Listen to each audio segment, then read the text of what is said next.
मधुबन खुशबू देता है, सागर सावन देता है। जीना उसका जीना है जो औरों को जीवन देता है। बिल्कुल, जिंदगी जीने का मजा तभी आता है जब हम कुछ ऐसा कर रहे हो जिसमें दूसरों का भी भला हो। नमस्कार, स्वागत है आपका कृषि स्टार्टअप में। कृषि स्टार्टअप में आज हम कर रहे हैं दिल्ली से हरियाणा का सफर, जहां हम कराएंगे आपकी मुलाकात एग्रीप्रेन्योर नीरज कुमार से, जो कुछ ऐसा कर रहे हैं जिससे न सिर्फ किसानों को सहूलियत मिल रही है बल्कि उन्हें लाभ भी हो रहा है। तो चलिए फिर चलते हैं।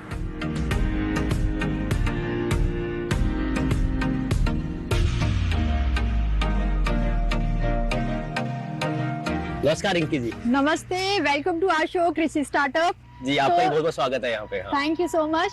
दोस्तों, हम आ चुके हैं नीरज जी के पास और हम नीरज जी से खुद जान लेते हैं कि वो क्या करते हैं। अपने बारे में हमारे दर्शकों को बताइए। जी, मेरा नाम नीरज है। मैं F2DF का CEO को फाउंडर हूँ।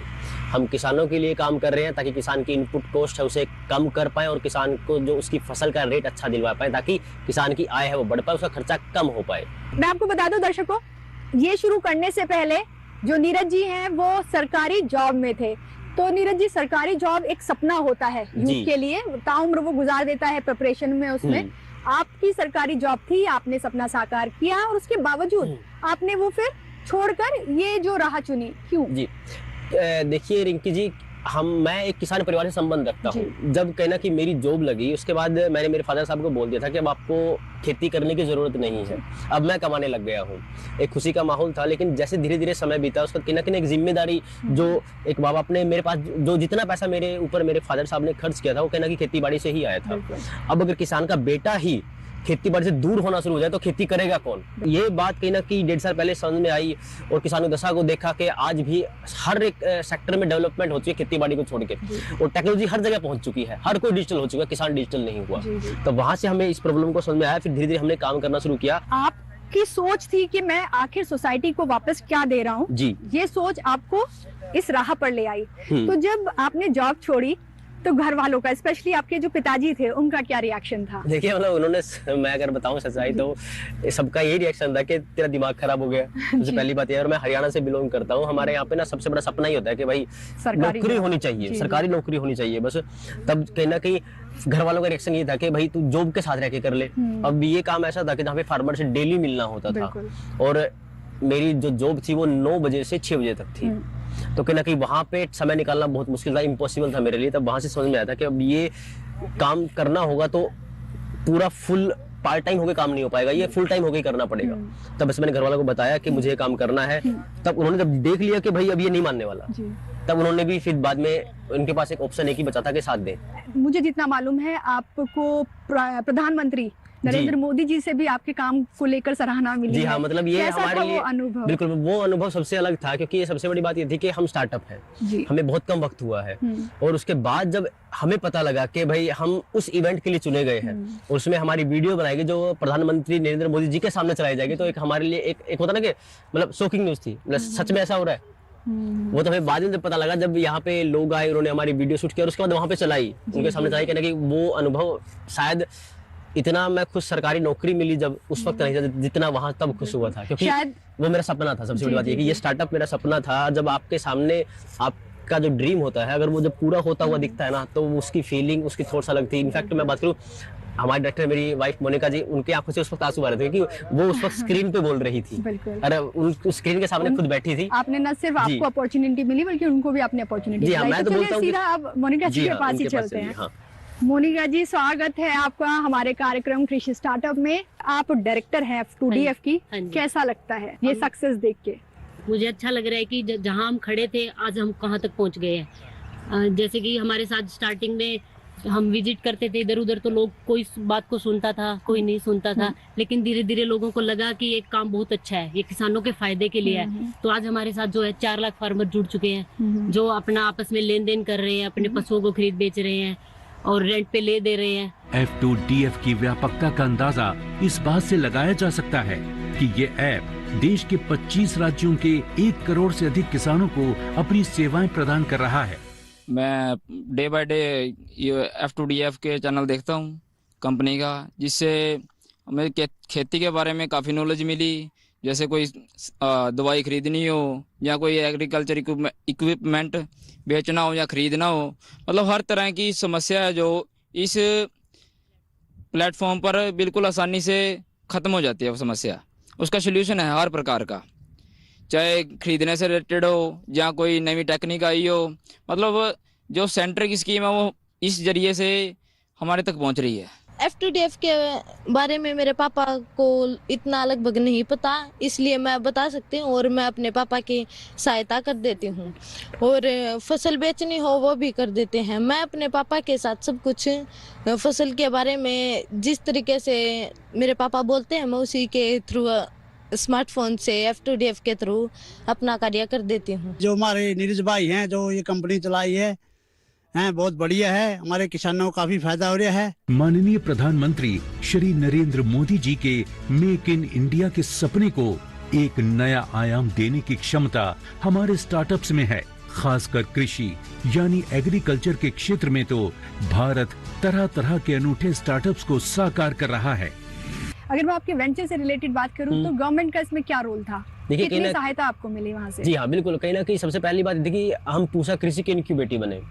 हमें पता नहीं था कि सरकार की कोई ऐसी स्कीम भी है जो स्टार्टअप्स को हेल्प करती है, जो स्टार्टअप को फंड भी प्रोवाइड, एक ग्रांट देती है, लोन नहीं ग्रांट देती है, जहाँ से कहीं ना कहीं स्टार्टअप है जो अपना खर्चा निकाल पाए और उसके बाद कहीं ना कहीं वहां से और ज्यादा लोगों तक पहुंच पाए, फार्मर्स तक ज्यादा पहुंच पाए। जो केवी के सेंटर्स होते हैं किसान विज्ञान केंद्र, वहां तक ज्यादा पहुंच पाए। वो कहीं ना कहीं पूसा कृषि ने हमारी हेल्प की, वहां से हमें रास्ते मिले और कहीं ना कहीं हमने हमारे जो स्टार्टअप्स के अंदर जो छोटी छोटी प्रॉब्लम्स आती है हमने उनको भी रेज किया, उनको भी दूर किया। कहीं ना कहीं वो हेल्प हमें पूसा कृषि से हुई थी और वहां से फिर उन्होंने हमें रिकमेंड किया एग्रीकल्चर मिनिस्ट्री में, ताकि वहां से हमें ग्रांट मिल पाए। तो वो ग्रांट हमें मिली कहीं ना कहीं।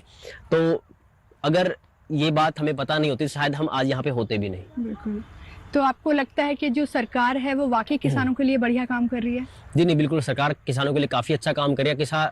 सरकार स्टार्टअप्स के लिए, हम जैसे स्टार्टअप्स के लिए, उनके लिए काफी अच्छा काम कर रही है। और अभी जो समय है, आज का जो समय है, मैं आपके दावे से बोल सकता हूँ स्टार्टअप्स के लिए सबसे अच्छा समय है, क्योंकि आज लोग स्टार्टअप को जानते हैं।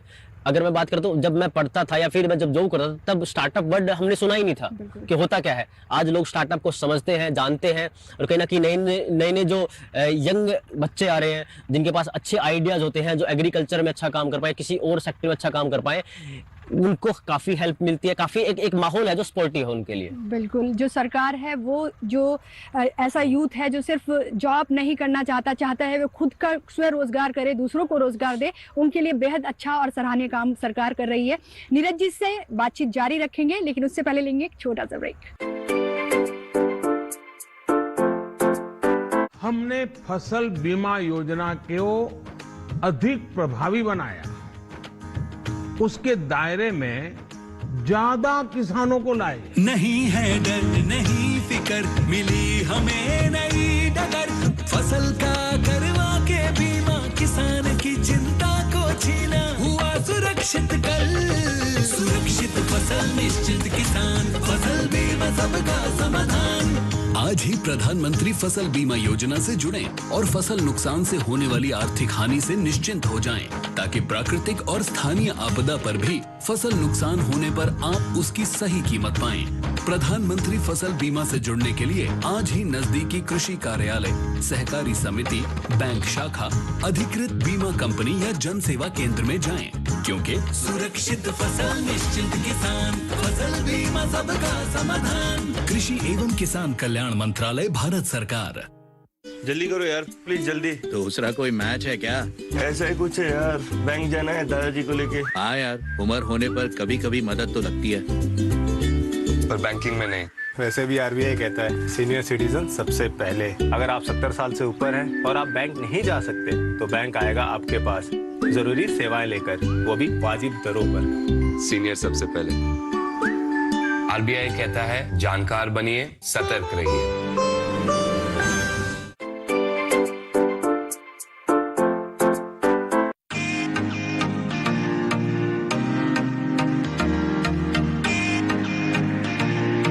अब हम हम आप पहुंचे हैं नीरज जी के ऑफिस में। यहाँ पे काफी सारे लोग मुझे दिख रहे हैं जो मेहनत से काम कर रहे हैं। जब हम फील्ड में बात कर रहे थे, आपने बताया कि आप अकेले नहीं हैं F2DF को चलाने वाले, आपके पार्टनर भी आपके साथ हैं। मतलब जब हमारी शुरुआत हुई थी तब कहने की मैं अकेला था उस वक्त, तो मेरे दिमाग में था कि कौन होगा जो इन प्रॉब्लम को समझ सकता है, जो शायद लाइक माइंडेड हो। तब राहुल जी थे मेरे साथ, जिन्होंने कहीं ना कहीं मतलब एक थॉट प्रोसेस हम दोनों का सेम था, और सबसे बड़ी बात हमारा विजन सेम था। तो चलिए सारी बातें हम खुद राहुल जी, क्योंकि यहाँ पे मौजूद है, उन्हीं से करते हैं। बिल्कुल आइएगा जी।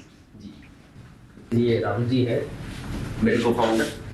Welcome to our show, Krishi Startup, Rahul ji. Welcome to my company F2DF. Welcome to Rohtak. Thank you so much. Can we sit? Yeah, sure. तो नीरज जी की जर्नी हम जान चुके हैं, और क्योंकि राहुल जी भी बराबर के पार्टनर हैं और सफर दोनों का साथ में शुरू हुआ है, राहुल जी आपसे भी जानना चाहेंगे आपकी जर्नी कैसे शुरू हुई? जब मैंने फार्मर्स से इंटरेक्ट करना शुरू किया, किसान भाइयों से मिलना शुरू किया, तो बहुत पीड़ा हुई ये देख के कि कोई किसान अपने बेटे को किसान नहीं बनाना चाह रहा था। वो अपने परिवार को एक अच्छी जिंदगी देना चाहते हैं, वो सब देना चाहते हैं जो आजकल नॉर्मल एक यूथ, एक युवा चाहता है, लेकिन शायद कहीं ना कहीं वो किसानी से नहीं मिल रहा था। ये पीड़ा हमने समझी है, हम जानते हैं। मैं फार्मर्स ट्रेनिंग में रहा हूँ, यूथ की एम्पावरमेंट में रहा हूँ, परिवार खेती बाड़ी से है। वहाँ से हमें लगा कि कोई ऐसी पहल होनी चाहिए। युवा शक्ति है, दुनिया के सबसे ज़्यादा युवा हमारे देश में है, और उसका अगर हम सही इस्तेमाल नहीं कर पा रहे हैं, कृषि प्रधान देश होने के बावजूद, तो ये अपने आप में बहुत गलत बात है। बिल्कुल। सो यहाँ से एक विचार बना, एक बीज अंकुरित हुआ, एक वो आज तो बड़ा पेड़ बन गया है जी। लेकिन शुरुआत ये वहीं से हुई थी। आप दिल्ली जैसे परिवेश में पले बड़े हैं, तो और ऑब्वियसली बात है आप कॉर्पोरेट आपका फर्स्ट चॉइस रही होगी। आपने जब वो छोड़ा तो अभी क्या तब्दीलियां आप अपने जीवन में पाते हैं फार्मर्स से जुड़ने के बाद? सबसे बड़ी तब्दीली तो ये है कि अब मैं बहुत ज्यादा जमीन से जुड़ा हुआ हूँ। दिल्ली की जो लाइफ थी, भागदौड़ थी, वो शो ऑफ वाली, गैजेट्स वाली, कार वाली लाइफ थी। अब मैं थोड़ा हेल्दी लाइफ की तरफ आ गया हूँ, प्रकृति के नजदीक आ गया हूँ। मुझे उस खान पान का, उस परिवार, उस समावेश का थोड़ा सा महत्व पता चल गया। दिल्ली और किसी भी और भागते और तेज परिवेश में आप उन चीजों को नहीं जान पाते। हम कॉर्पोरेट लाइफ में रहते हैं, हम लाखों की सैलरी होती है, रात को पार्टीज में उड़ा देते हैं, लेकिन जब हमें पता चलता है कि हमारी मंथली एनुअल टिप से एक परिवार अपनी जिंदगी काट देता है, और वो परिवार है जो हमको खाना उगा के देता है, जो किसान परिवार है जी। तो बहुत पीड़ा होती है जान के कि हम देश को चांद तक ले जा रहे हैं, मंगल तक ले जा रहे हैं, और तो भजन ना होए गोपाला, और जो हमारा गोपाल रूप है वो भूखा। बिल्कुल। आप वो जो फार्मर्स का दर्द था कि इनके लिए कुछ कर गुजरने का जो जज्बा था, वो छोड़ के आप कॉर्पोरेट सेक्टर को छोड़ के आप इसमें जुड़े हैं? बिल्कुल आ पाया हूँ, बिकॉज हमने देखा है कि जिन चीजों पे हम खर्च कर रहे हैं, मैं ये नहीं कह रहा हूँ गलत है, IT बूम है, सॉफ्टवेयर बूम है, वो अलग है, but who is running the economy? Economy कौन चला रहा है? कोविड के टाइम पे सब बंद हो गया था, ये हमारे किसान थे, बॉटम ऑफ द पिरामिड, जो हमारी एक सरकार ने वो कदम उठाया था, वो हमने देखा है। वहां से कोविड में दुनिया में बहुत मौत हुई, कोविड से अनफॉर्चुनेटली, दुर्भाग्यवश हमारे देश में भी बहुत मौत हुई है, लेकिन हमारे देश में कोई भूखा नहीं मरा है। कोविड के टाइम भी काम बंद था, सरकारी ऑफिस बंद थे, प्राइवेट ऑफिस बंद थे, उसके बावजूद भी 130-140 करोड़ के लोगों में देश में कोई भूखा नहीं मरा। तो आपने बताया जब आपने कॉर्पोरेट छोड़ा, एक अच्छी लेविश लाइफ आप जी रहे थे, डेफिनेटली अभी भी जी रहे हैं, बट फिर भी वो कल्चर थोड़ा सा चेंज हो गया। फैमिली की क्या रिएक्शन थी? स्टार्टअप जर्नी में आप जान लेते हैं, शुरू के 1-2 साल थोड़े से संघर्ष वाले और थोड़े से इस तरह के होते हैं कि क्या होगा, क्या नहीं हो पाएगा, कुछ कर पाएंगे, कुछ नहीं कर पाएंगे।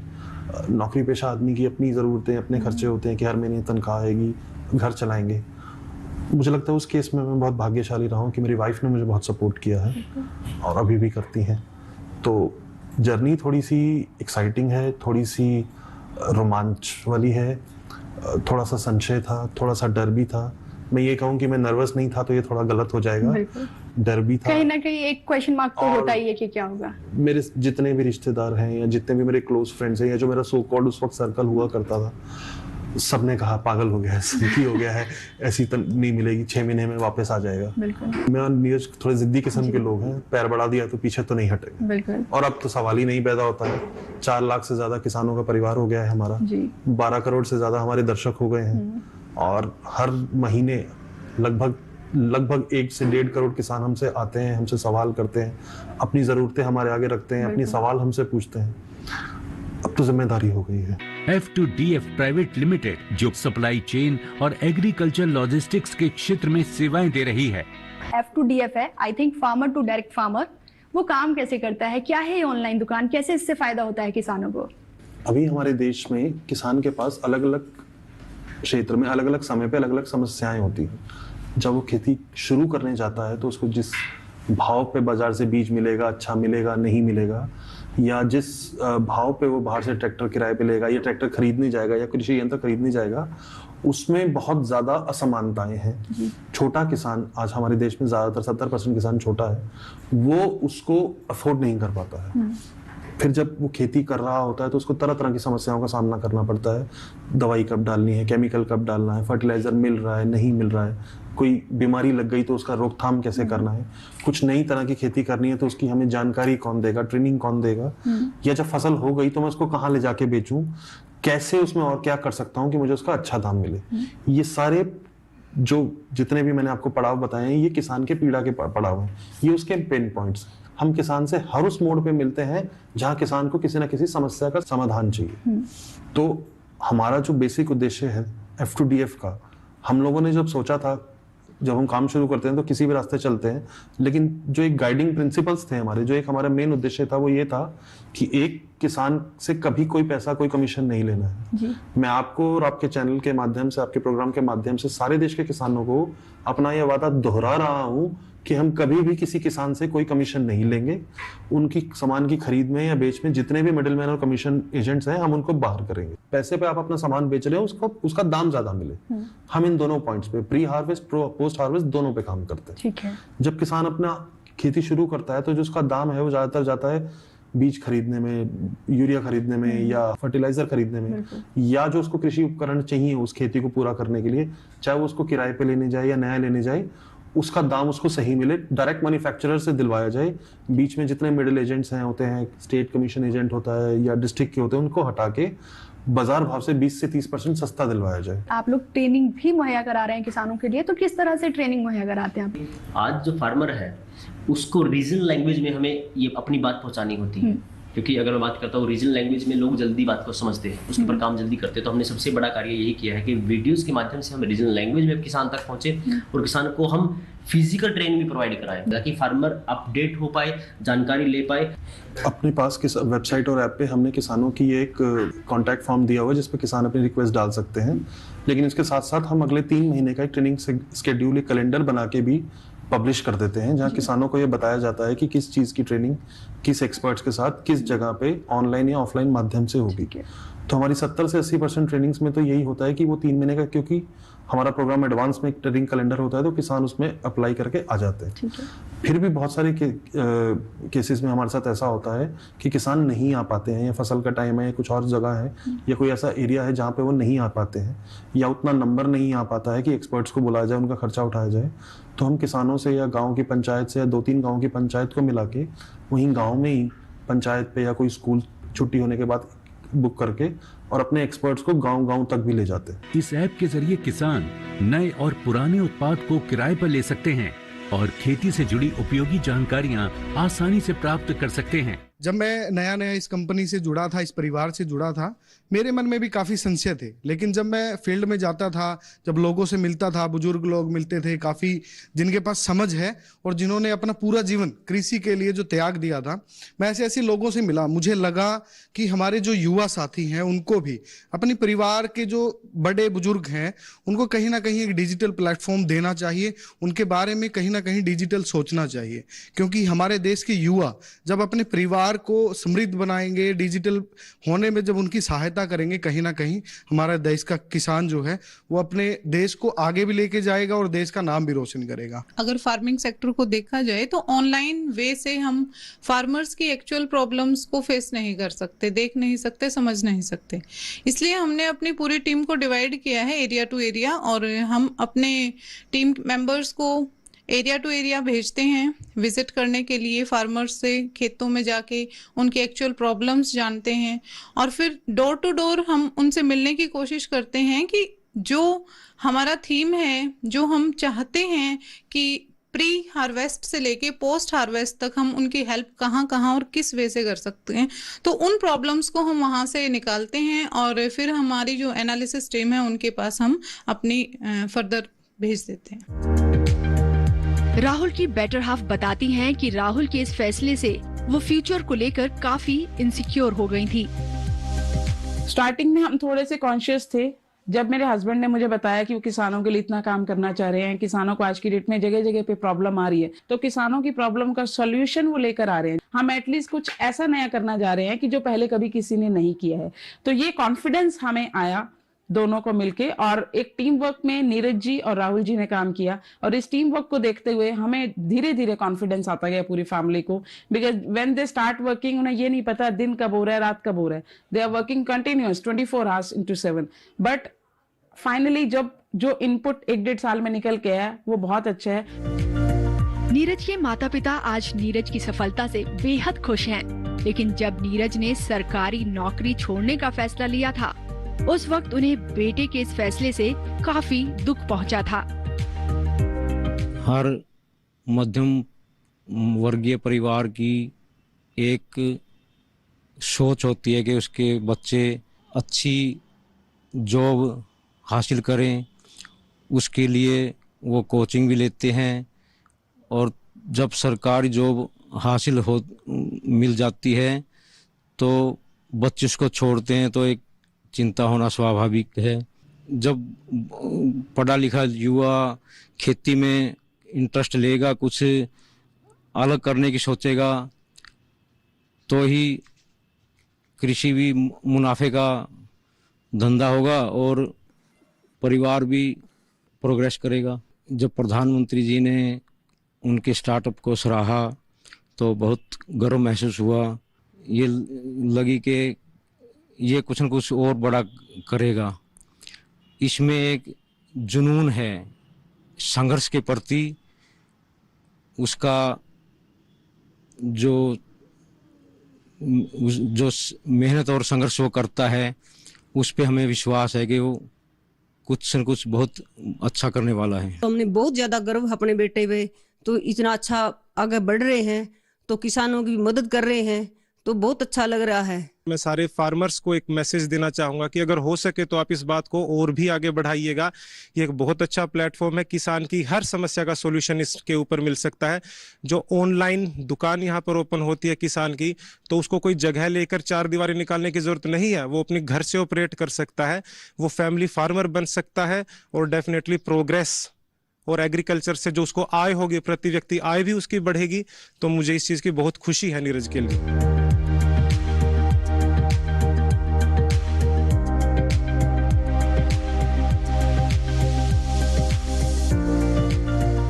कृषि स्टार्टअप में हम आपको आगे भी ऐसे ही प्रगतिशील किसानों से मिलवाते रहेंगे, जो कृषि जगत में नित नए आयाम गढ़ देश को आत्मनिर्भर बनाने का काम कर रहे हैं। फिलहाल मुझे दीजिए इजाजत, नमस्कार।